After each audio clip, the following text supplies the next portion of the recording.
Merci beaucoup d'être là pour ce sujet passionnant sur la sécurité psychologique, qui est un véritable facteur de performance et des équipes et des organisations dans un monde d'incertitude et en pleine accélération.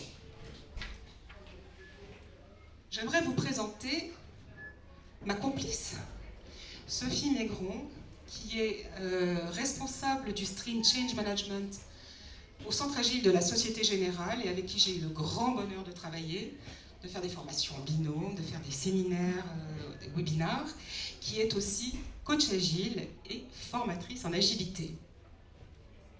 Merci Catherine pour ta présentation. Moi je vous présente Catherine Pamphile. Catherine est culture designer, voilà, coach agile, change manager comme moi. Et tu es aussi passionnée d'anthropologie, assidue sur toutes les questions de leadership. Et donc c'est avec plaisir que nous avons préparé une petite conférence. Alors, elle va se passer à peu près sur 45 minutes. Et comme nous avons appris que nous avions du temps, nous profiterons pour ceux qui ont du temps une petite partie interactive et atelier, auquel bien sûr vous êtes tous invités, en fonction de ce que vous aviez prévu dans vos agendas respectifs. Alors, en fait, vous allez voir qu'au fur et à mesure que l'on va vous dérouler notre raisonnement et notre exposé, il va vous venir des idées quant aux empêcheurs, quant à ces choses qui empêchent d'installer un climat de sécurité psychologique, que ces empêcheurs soient des attitudes, des comportements, des paroles ou tout autre process ou règles qui empêchent ce climat de sécurité. Donc vous avez des post-it devant vous. Prenez un post-it et au fur et à mesure qu'on déroule, notez cet élément où vous vous dites tiens, ça va empêcher le climat de sécurité. De la même manière, et on verra ça à la fin, voyez tout ce que, selon votre expérience, vous semble utile pour être au contraire des enablers d'un climat de sécurité, là encore, que ce soit dans des modalités collectives de travail, que ce soit dans des façons de parler, que ce soit dans des postures, des attitudes et autres éléments.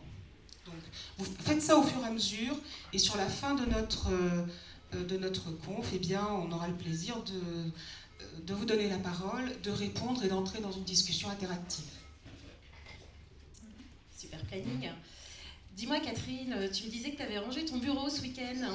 Oui, pour une fois j'ai rangé mon bureau. Alors dis-moi, qu'as-tu trouvé d'intéressant dans tes rangements? Écoute, figure-toi que j'ai trouvé mon premier mobile Nokia. Tu sais, les mobiles Nokia. Tu te rappelles, le géant finlandais, le numéro 1 du mobile. Mais alors dis-moi Catherine, est-ce qu'ils se sont capotés à cause d'une stratégie marketing, ce que je crois, ou d'après toi il y a autre chose derrière cette tristesse d'un échec en fait chez Nokia? Alors en fait oui, Nokia effectivement, il y avait une stratégie marketing majeure, c'est que Nokia n'a pas voulu aller dans la direction d'Apple ou de Google qui développait Android. Mais ce n'est pas la stratégie qui a tué Nokia, en fait. Des milliers d'interviews par la suite ont montré que ce qui a tué Nokia, c'est l'arrogance des dirigeants qui ne voulaient pas entendre leurs employés remonter le fait que la concurrence était en train d'aller très vite en faisant autrement et qui ne supportaient ni divergence d'opinion, ni remontée de potentiels échecs. Donc ce rejet, le fait que les gens ne voulaient pas parler, est véritablement bien plus qu'une erreur de stratégie, ce qui a causé la perte en réalité de Nokia en tant que leader incontesté. Voilà, donc tu es en train de nous décrire finalement une sorte de cercle vicieux qui s'est passé chez Nokia. Attention, tu es devant l'image. Mais qu'en fait, les dirigeants auraient pu être informés par le terrain, par des équipes qui repèrent des dysfonctionnements ou qui repèrent que la concurrence est en train de se positionner sur autre chose. Ces gens n'ont pas osé s'exprimer. Et ça entraîne une spirale où en fait il y a un manque de partage du savoir et finalement des erreurs de stratégie. C'est ça. Et en fait, le fait de ne pas entendre, d'avoir créé un tel climat finalement, qui ne permettait pas aux équipes de remonter les éléments, de poser des questions, de partager des erreurs et donc d'entrer dans une logique d'amélioration et d'innovation, a coûté très cher à Nokia. Ça, et c'est comme ça que on va, dans ce temps qu'on partage ensemble, on va vous parler de ce qu'a été le projet Aristote, qui était un électrochoc pour moi, et Ginette qui est là se souvient que j'en avais déjà parlé il y a 4 ans. Le projet Aristote a révélé en fait ce qu'étaient véritablement les facteurs de la performance, avec un premier levier qui était complètement inattendu, la sécurité psychologique, et en quoi ce sont des éléments de compétence de la performance. En fait, ce sont des attributs de culture, et en fait, comment on va aller vers un climat plus serein, et ce qui nous permettra d'avoir un moment d'interaction avec vous. Alors, comme vous l'avez constaté, on n'a qu'un micro, donc on a une petite gymnastique entre nous. Donc, en effet, tu proposais de démarrer avec le projet Aristote. Donc, on se situe dans les années 2012, c'est pas si vieux que ça, hein, juste 10 années. 2012, ce sont les équipes RH de Google qui font le constat que l'entreprise est ultra performante, qu'elles ont des équipes plutôt talentueuses et elles ont envie de repérer via un algorithme de prédiction, voilà, d'essayer de repérer parmi toutes leurs équipes pourquoi certaines sont plus performantes que d'autres. Et donc ils vont appeler ce projet Aristote, puisque la somme du tout est puisque le tout est plus fort que la somme des parties. Dit Aristote. Ce qui veut dire qu'au départ, il pense qu'on va pouvoir prédire en fonction de marqueurs individuels. Vraiment, ils s'attendent à ce que ce soit des compétences, peut-être une somme de compétences individuelles qui peut générer que certaines équipes soient plus performantes que d'autres.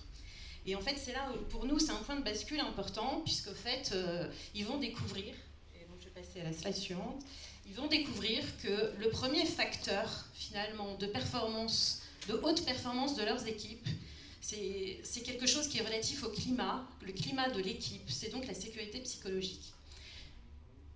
Et en fait, cette sécurité psychologique, c'est comment moi je me sens, comment est mon engagement émotionnel, comment émotionnellement je me sens pour travailler au sein de mon équipe. Est-ce que je me sens en confiance? Est-ce que je vais être observée? Est-ce que je vais être jugée? Si j'ai toute cette charge-là, si je dois cognitivement me demander comment me comporter parce que je ne me sens pas bien, je ne vais pas être en capacité de faire confiance à cette équipe, qui est donc le deuxième élément qui se juxtapose au premier, la confiance. Confiance, élément de performance, mais qui n'est possible que dans un climat de sécurité psychologique, de la même façon que sans sécurité psychologique, on ne peut pas développer des relations interpersonnelles authentiques au travail. Et enfin, c'est cette confiance assise sur cette sécurité psychologique et ce qui permet une véritable transparence. Et la transparence, ça n'est pas juste de dire « Ah mais non, mais c'est facile, il suffit de tout rendre visible ». En fait, la transparence, c'est aussi la transparence à tous les niveaux, au niveau managérial et au plus haut niveau, sur la stratégie de l'entreprise. C'est évident, c'est ne pas avoir des agendas cachés. Et c'est rendre visibles aussi les choses qui avancent moins bien ou les choses sur lesquelles on décide de ne plus aller dans les projets. Et lorsque cela seulement est installé, on peut enfin avoir une vision partagée en groupe parce qu'on a pu amener de la discussion, de l'échange et de l'authenticité. Et c'est ça qui permet aussi le sens et impact. Tel est la pyramide du projet, le résultat de la pyramide du projet Aristote de Google. Alors, Google a confié cette étude à Amy Edmondson, un chercheur de Harvard qui, avec son équipe, a mis 2 ans. Et elle a documenté, formalisé la sécurité psychologique. Comment, Sophie? Mais déjà, elle l'a formalisé, lui a donné une définition, donc vous la voyez ici, c'est vraiment la croyance que tout à chacun dans l'équipe, on peut exprimer ses idées, sans être puni ou sans que l'idée soit retournée après contre vous. Sans être viré, voilà, que ça n'ait pas d'impact sur votre carrière, et donc que ce soit des idées, des questions, des préoccupations, on a vu avec l'exemple Nokia, que ce soit des erreurs qu'on ait pu faire, Voilà, c'est de se dire que le climat est suffisamment sécurisant pour qu'on puisse justement prendre ce risque, une sorte de risque interpersonnel, enfin le risque de s'exposer. Voilà, de s'exposer effectivement en parlant et de s'exposer en ayant une idée nouvelle un peu incongrue par rapport au climat de l'équipe, peu importe. Alors, ne pas confondre, très important, tout de suite. Ne pas confondre ce que ce n'est pas. La sécurité psychologique, ça n'est pas le consensus permanent. Ça n'est pas l'entreprise libérée. On peut tout à fait, dans un climat hiérarchique, dans un mode hiérarchique, y avoir de la sécurité psychologique. Qu'est-ce que ça n'est pas encore, Sophie ?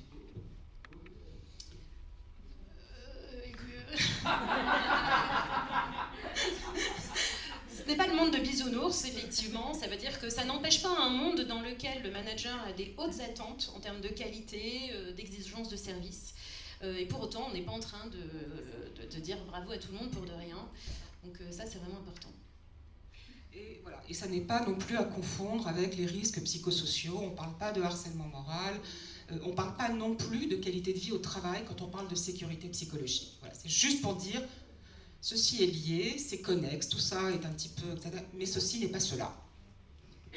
Ce qui est intéressant aussi, c'est que là, ça s'adresse à tout type de société. D'ailleurs, qu'elle soit agile ou pas, qu'elle soit en mode start-up ou pas, tout le monde est concerné dans sa définition. Et d'ailleurs, elle ne parle pas non plus de monde hybride dans lequel on s'est retrouvé aujourd'hui. Enfin voilà, ça s'adresse à tous. Voilà. Et donc, en fait, les enseignements du projet Aristote de Google, ce que ça nous apprend surtout, en premier lieu, c'est que finalement, les facteurs de la performance sont dans les liens invisibles. On ne va pas aller les chercher dans des règles bien documentées sur tout. Les codes avec lesquels on s'exprime, avec lesquels on gère une équipe, sont toujours dans l'implicite. Ils sont toujours dans le tacite.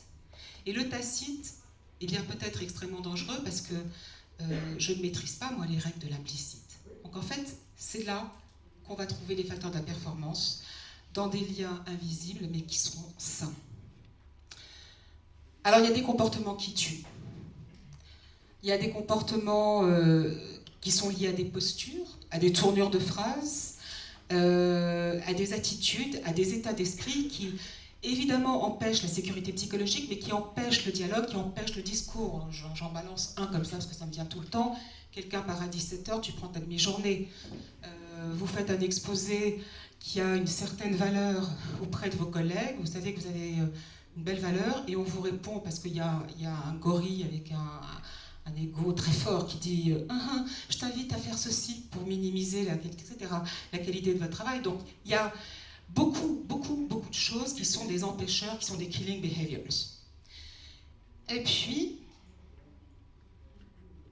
Donc c'est là où vous pouvez en écrire quelques-uns qui vous viennent en tête sur vos post-it. Ce que vous avez entendu.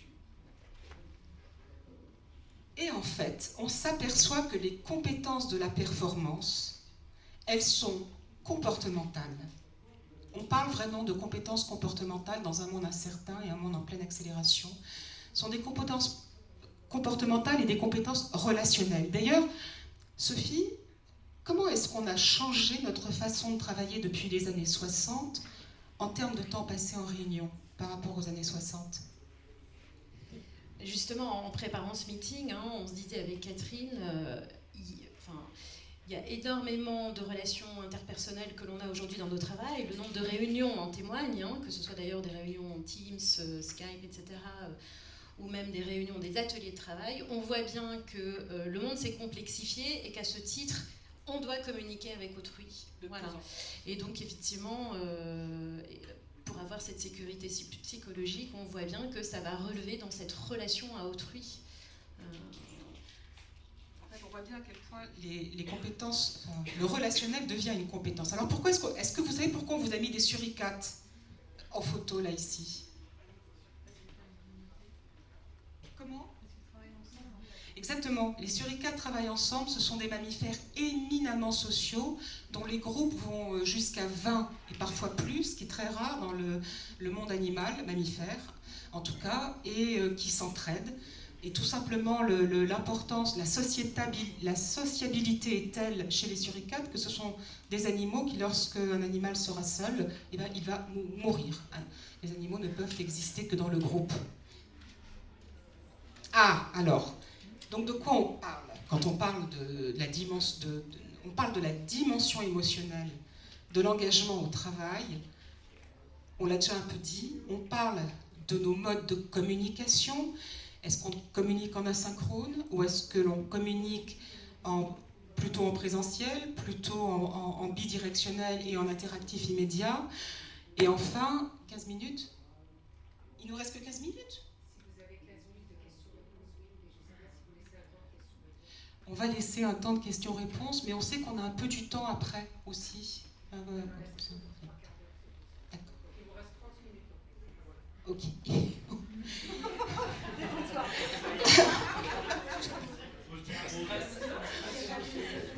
Et on stresse. Comportement. Voilà. Il n'y a aucun souci, Farida. Donc en fait, on parle aussi voilà, des permissions. Et quand je parle des permissions ou des autres chemins d'autorisation, c'est qu'est-ce qu'on tolère? Est-ce que dans un groupe ou dans une équipe, on va tolérer que quelqu'un humilie un collègue? C'est ça, les permissions. C'est si l'un d'entre nous tolère que l'on humilie ou qu'on ricane, c'est une façon de dire « je donne la permission de le faire ». Ou si au contraire on ne le tolère pas, c'est qu'on ne donne pas... Enfin, voilà, je vous donne un exemple de ce qu'on des chemins de la permission. Et pour ceux qui étaient là à la keynote de ce matin, je trouve que c'est intéressant puisqu'il a parlé des foyers émotionnels. Je trouve qu'on est complètement dedans. Et aussi, il a parlé du coup de notre relation à la confiance à soi-même et aux autres. Donc là aussi, on retrouve bien ces dimensions-là. Et quand on parle de ça, on parle aussi de notre rapport à l'apprentissage. Il y a des entreprises dans lesquelles on autorise, ce rapport à l'apprentissage est extrêmement ténu. C'est-à-dire qu'il est impossible d'échouer. Et comme il est impossible d'échouer, il est impossible forcément d'innover. Eh bien oui. Donc c'est de ça qu'on parle. Et enfin, on s'aperçoit donc de plus en plus que la gestion de l'incertitude en elle-même, c'est-à-dire dans un monde comme celui-là, devient une compétence. Et cette compétence n'est pas possible lorsqu'il n'existe pas un climat de sécurité psychologique qui le permet. Et à ce propos, Amy Edmondson, elle dit elle-même dans son livre, on vous donnera le livre après, qu'en fait c'est vraiment du coup le rapport à l'apprentissage qui devrait presque être systématique. C'est-à-dire qu'au travail, au lieu d'être dans une relation où on s'exécute, c'est vraiment cette fois-ci, qu'est-ce que je vais faire aujourd'hui et qui va m'apprendre quelque chose en fait. Quelle leçon je vais en tirer. Donc on est bien effectivement, on ne maîtrise pas tous les éléments de la journée, il va se passer des choses.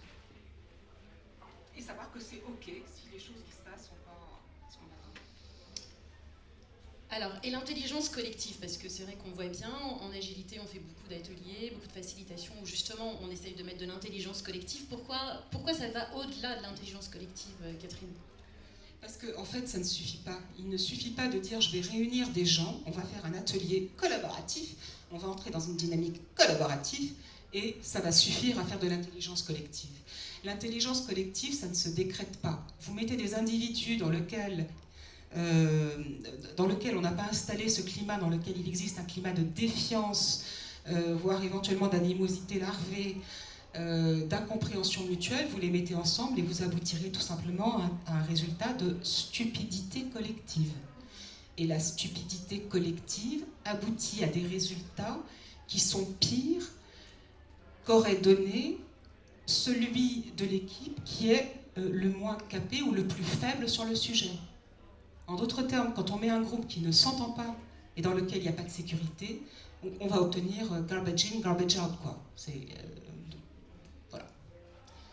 Donc, c'était juste pour dire que intelligence collective ne suffit pas. Ça n'est pas le sésame, il y a des choses à faire avant. Alors, Patrick Lencioni a formalisé, et donc là vous voyez la date, 2002, donc on est bien avant le concept de sécurité psychologique, d'ailleurs il ne l'avait pas vraiment repéré. En revanche, il formalise, et on trouvait ça intéressant de vous le partager, les effets pervers de l'insécurité. Donc au-delà du manque de confiance de la peur de la confrontation, la peur d'engagement, ça va bien au-delà, où vous allez retrouver carrément l'évitement, la non-responsabilisation, et voire même l'inattention aux résultats, donc tout ce qu'on essaye d'éviter justement en entreprise. En fait, vous connaissez tous ces réunions dans lesquelles, ou vous avez tous connu ces réunions dans lesquelles la personne qui facilite la réunion, le manager ou le leader, demande à l'équipe autour de la table, bon les gars, vous êtes d'accord, vous avez du... Voilà, ça c'est ce qu'on appelle du consensus mou. En d'autres termes, je m'en fous, je ne suis pas engagée, je ne suis pas responsable, le résultat ne sera pas bon, c'est pas mon problème. C'est vous dire aussi, la sécurité psychologique, que c'est un attribut de culture. C'est quoi culture? C'est des codes, on l'a vu tout à l'heure, c'est des croyances. C'est un système de croyances, c'est un système de qu'est-ce qu'on valorise. C'est aussi des modes de collaboration. C'est aussi des... Effectivement, je me dépêche du coup, parce qu'elle m'a stressée, Farida. C'est des modes de collaboration. Est-ce qu'on est dans le fait de prendre un temps un peu plus long pour s'assurer, par exemple, que tout le monde va être d'accord sur tel objectif? Est-ce qu'on pousse l'objectif en disant c'est comme ça ou c'est pas autrement? Ou est-ce qu'on dit non, il faut que ça émerge de tout le monde?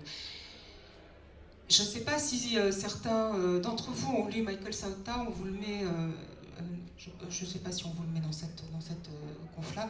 Michael Sauta avait revisité la matrice des organisations de Schneider en disant, voyez, selon qu'on est dans une culture command and control ou une culture de la compétition élevée, on va avoir des modes de collaboration extrêmement différents. Et aujourd'hui, la sécurité psychologique, ça devient un véritable marqueur d'identité. On passe de la proposition de valeurs, au mot lave plus blanc que blanc, aux valeurs de l'entreprise, client-centric, nous avons plein d'audace, dans les entreprises command and control, l'audace, ça fait un peu rigoler, au mission statement, notre raison d'être, Danone, apporter la santé au plus grand nombre par la nutrition, au leadership model de l'entreprise. Coca-Cola, on a tenu à vous le montrer ici parce que c'est public et que vous pourrez le trouver sur Internet. Coca-Cola a un leadership model qui nous a véritablement inspirés parce que le premier point du triptyque Be the role model, donc derrière il y a environ 10 bullet points qui définissent comment on est le role model chez Coca-Cola. Le premier élément, c'est construisez un environnement de sécurité pour vos équipes. A place where it's safe to work. Le deuxième point doit être faisez en sorte que les équipes comprennent que c'est OK de se planter et que les équipes auront votre soutien si elles se plantent. Faites attention aussi à l'impact et au pouvoir des mots que vous utilisez.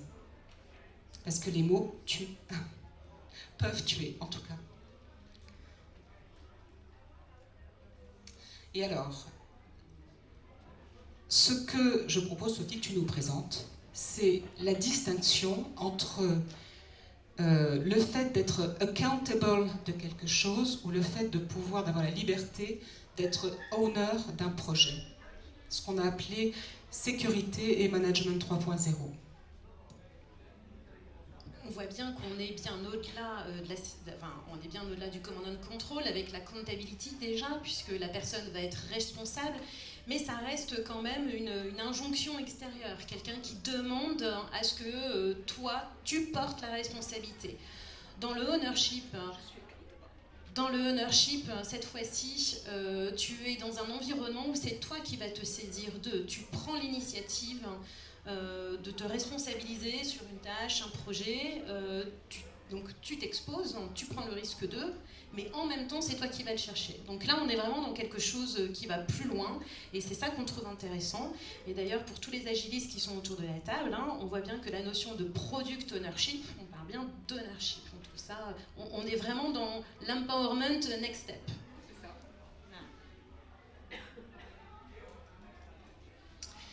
Et donc maintenant, on voulait partager avec vous quelques quick wins qu'on a identifiés en préparant cette conférence, hein, qui peuvent créer plus de sécurité psychologique. Ce qui nous intéresse, comme tu l'as évoqué tout à l'heure, hein, puisqu'on est dans les liens invisibles, c'est qu'on évoque à la fois ces quick wins par rapport à soi-même. Certains sont peut-être managers, donc en tant que manager ou en tant que leader, et peut-être après en tant qu'organisation, qu'est-ce qu'on peut mettre en place. Donc, je commence ? Oui, oui. Ok. Donc déjà, et puis n'hésitez pas, pareil, hein, vous avez des post-it devant vous, n'hésitez pas à marquer vos propres idées, ce que vous remarquez. Nous déjà, ce qu'on trouve être un quick win, hein, c'est de déjà reconnaître qu'on s'est trompé, reconnaître une erreur. Voilà, une ou plusieurs. De ne pas hésiter à prendre la parole, de soulever les problèmes en équipe. C'est un début, ça fera parler les autres. Une idée que nous chérissons toutes les deux, hein, c'est finalement de se comporter avec son collègue comme on se comporterait avec un client. C'est-à-dire que quand un client a un problème, quand un client a une frustration, finalement, on l'écoute. On prend le temps de la traiter. Et pourquoi pas faire ça aussi avec son collègue ? Entrer en empathie. On entre en empathie avec nos clients, on est curieux de savoir exactement quel est le besoin de nos clients. Et si on apprenait à considérer nos collègues comme des clients, avoir cette même curiosité lorsqu'ils s'expriment, cette même empathie, cette même volonté de comprendre, plutôt que la volonté de juger, qui est un biais qui revient au galop si on ne le travaille pas. Alors, qui dit empathie dit certainement écoute active, hein, prendre le temps d'écouter. Ça paraît anodin, mais regardez autour de vous le nombre de meetings où on ne s'écoute pas, le nombre de meetings où on se coupe. Prenez le temps d'écouter l'avis de l'autre, il a peut-être quelque chose à dire, il peut même parfois hésiter à le dire, donc repérez ce moment où il va s'exprimer. Et s'il ne le fait pas, lui demander, prendre le temps de lui demander son avis, son opinion. Tout cela, tu le disais tout à l'heure, en utilisant un langage approprié, choisir ses mots, c'est important. Alors, en fait, c'est certainement très compliqué parce que c'est pour ça que le langage dans une entreprise est très culturel. Quand une transformation opère, en général, le vocabulaire change aussi. C'est un des impacts de la transformation, qu'elle soit réussie ou pas d'ailleurs. On n'a pas conscience, quand on est dans des environnements depuis plusieurs années, on n'a pas conscience de nos codes, on n'a pas conscience de nos postures puisqu'on les a internalisées comme des choses normales et naturelles.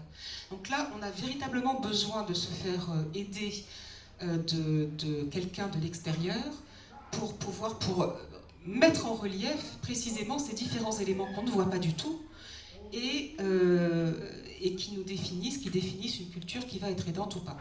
Je prends un exemple sur une mission que j'ai réalisée dernièrement. Pour évaluer la maturité culturelle de l'organisation, sur la fin, j'avais mis en évidence le fait que les gens avaient envie de plaire à tout le monde. C'était sensationnel, mais cette envie de plaire à tout le monde générait un nombre de meetings pour fédérer les gens tel que ça ralentissait le processus de décision et ça le détruisait. Les gens avaient peur de faire mal, donc ne prenaient pas d'initiative. N'entrez pas dans un process d'innovation. Le process d'innovation est un process qui intègre l'erreur, qui intègre les échecs, comme les échecs étant des éléments d'apprentissage. Hein, c'est notre rapport à l'apprentissage. Voilà. Donc on a souvent besoin, quand on veut vraiment changer, d'un regard extérieur, parce qu'on n'y arrive pas tout seul. Par contre, on peut faire des choses. On a des ateliers qui nous permettent de faire des choses, typiquement, comme atelier. Alors, j'avais envie de te dire, les Liberating Structures, voilà, il y en a une trentaine pour ceux qui les connaissent. On trouve que ce sont des ateliers bien pensés, qui visent à faire s'exprimer le plus de personnes, donc surtout usez-en. Je ne sais pas si ça se dit, mais usez-en. Ouais. Toujours très puissant. On a les rétrospectives, là aussi, à consommer sans modération. Surtout que certains outils en amont des rétrospectives ou en introduction des rétrospectives, on les trouve particulièrement intéressants. Des check-ins, par exemple. Alors, ça n'est pas adapté à tous les groupes de travail, mais pour certains, ça permet quand même de prendre la température de est-ce que tout le monde autour de la table va se sentir en sécurité psychologique de prendre le temps de se dire peut-être tout le monde ne va pas s'exprimer, n'a pas envie, ou s'est exprimé dans le passé, ils trouvent que ça ne sert plus à rien, donc ils ne le font plus. Donc des petits outils comme ça, les checkings. Qu'est-ce qu'on a repéré encore, Catherine? Les questions puissantes. Alors, ça aussi, super utile, justement, pour aller chercher ce qui bloque la personne, ou sa motivation intrinsèque, peut-être à ne plus participer, d'aller changer ça. Et puis, alors parce qu'avec Sophie, on avait la première introduction qu'on avait faite sur ce sujet-là, c'était destiné à un webinaire pour les managers. Pour les managers, lorsque vous êtes ou responsable d'équipe, il y a un élément extrêmement puissant qui donne beaucoup de permissions et donc qui installe la sécurité psychologique, c'est surtout cultiver le fait d'exprimer de la vulnérabilité. Ça va amener de la permission pour prendre des sujets, se dire qu'on peut se tromper et que c'est OK, par exemple. Toujours pareil, si vous êtes manager ou leader, outre cette vulnérabilité que tu décris très bien, Catherine, on se disait aussi autoriser les débats. Alors certains vont dire c'est une perte de temps, mais en fait non, certainement pas. Autoriser les débats et voire même autoriser à changer faire un rôle tournant sur celui qui fait l'avocat du diable. Pourquoi? Ça veut dire qu'on s'autorise dans le groupe de travail à ce qu'il y ait des avis divergents et donc à faire s'exprimer tout à chacun, quel que soit son background, son ancienneté. J'ajoute ici là que Jeff Bezos a créé un style de management qui s'appelle Diverge and Commit et qui dit, enfin au départ c'était pour cet actionnaire, mais qui est devenu un élément de culture de l'entreprise qui dit si vous n'êtes pas d'accord, je vous demande de l'exprimer très franchement avec ce qu'on appelle le radical candor, donc la franchise authentique. Exprimez-le, exprimez votre divergence totale, on vous écoutera pleinement. Mais ensuite, si on ne vous suit pas, commit. Faites-le quand même, mais on vous aura écouté, et si on s'est planté, ce sera OK de revenir vers la divergence que vous avez exprimée. Est-ce que tu voulais en ajouter? Je pense non, on peut... Donc là, pareil, comme on a dit, n'hésitez pas à utiliser vos post-it pour en exprimer quelques-uns. Et on arrive, nous, à la conclusion. Notre objectif, c'était de vraiment vous faire prendre conscience de ce concept de sécurité psychologique et qui est récent. Qui est récent et qui est difficile à saisir, en fait. Qui est difficile à saisir parce que c'est vraiment dans les liens invisibles, c'est vraiment dans la façon dont on s'exprime, dont on se tient. C'est tout ça. Bon, on va juste vous dire, on va terminer avant de vous donner la parole et de discuter avec vous, de profiter de vos retours d'expérience avec les petits post-it que vous avez remplis. Juste vous dire que quelques éléments d'inspiration, il y en a plein d'autres, mais alors le livre de Fearless Organizations donc, est sorti en 2018, il est traduit en français aujourd'hui. Amy Edmondson est la personne qui a travaillé sur le projet Aristote de Google avec son équipe. Ont mené je ne sais combien d'interviews au sein de Google, mais ils ont travaillé également sur les raisons de l'échec de Nokia. Donc c'est pour ça qu'on le cite, qui met en évidence cette terreur, la peur de l'échec, le fait de ne pas supporter de la divergence. Inviting Leadership de Daniel Mesic. Daniel Mesic est l'auteur de Open Space Agility, c'est lui qui a créé ça. C'est un poids lourd en matière de management et de sécurité psychologique. Et puis il y a Bob Chapman, Everybody Matters. Bob Chapman est un dirigeant d'une entreprise américaine et dont j'ai oublié le nom, mais qui fabrique des bureaux pour les entreprises. Et Bob Chapman a considéré que les gens étaient importants, qu'il fallait les écouter. Il a créé maintenant un institut du leadership. Et quand on lui disait « Qu'est-ce qui fait chez vous que les gens sont heureux ?» Il avait cette réponse en disant « Les gens divorcent moins chez moi que chez mes concurrents. Parce que comme ils sont bien au bureau, ils parlent à leurs femmes et ils divorcent moins. » Je trouve que c'est rigolo, voilà. Et puis, Leading Change de Michael Sauter, là aussi, c'est des gens qui sont très intéressants à lire, et Change de Simon Powers, qui vient de sortir. Et thank you.